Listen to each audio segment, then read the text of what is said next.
I want to quit my job. I'm bored. I'm done with this.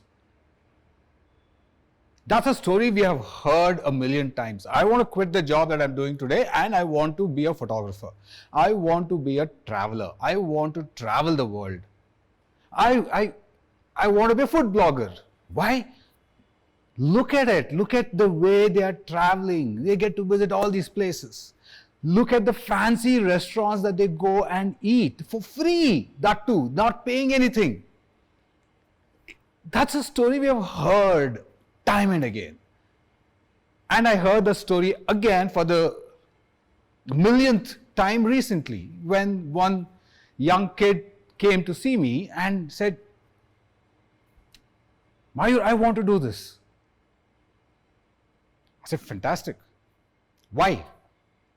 What inspired you to do that? And then he gave my own example. He says, look at you. You know, you get a chance to travel all around. You get to shoot celebrities. You get to work with some of the top industry leaders. And you have such fantastic rapport with all of them and you get to have coffee with them. That's a life I want. So while listening to him, it kind of struck me that over the decade or so that I've been doing this, I have actually misled an entire generation. I misled this entire generation by showing this false narrative of high life and not actually telling the truth, which is the sacrifices, the hardships that me or my team go through. You know, coming on a Sunday, giving up on family time, missing out birthdays, anniversaries, or being late to family get-togethers and spending the next 48 hours to 72 hours trying to convince my wife or my family that I was stuck in a meeting. That's a side that nobody gets to see and we never share. And that is just not me. I think I attribute that to all my peers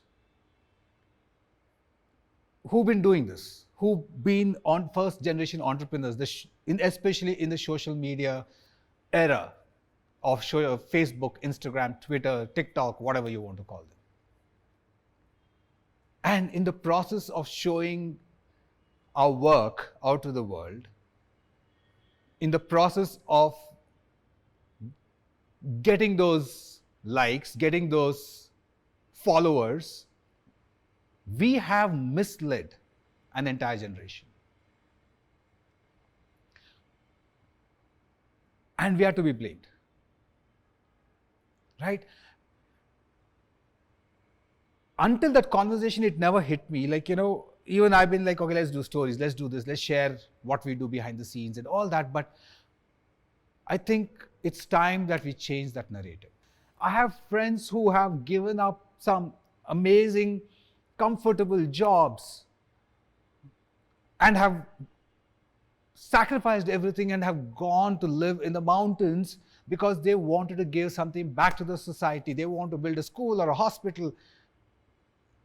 And after years, when we sit and talk, I know the frustration that he's going through. There's times when he's ready to give up. But yet, we put out this brave face and say, you know what, yes, it's difficult, let's do it.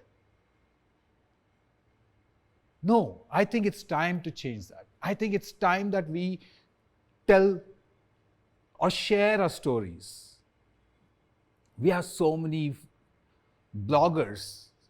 We have food bloggers, travel bloggers. We have journalists, citizen journalists. We have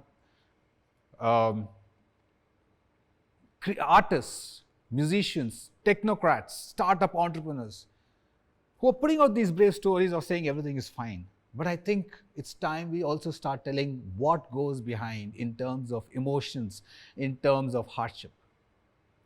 So this is not a rant.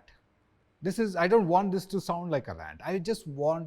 I urge my friends and peers who are watching this to come out and start sharing those stories so that we have a balanced narrative of what happens in reality and what actually translates into that beautiful story that you share. And that is what I think we should start doing. And it's about time we do that.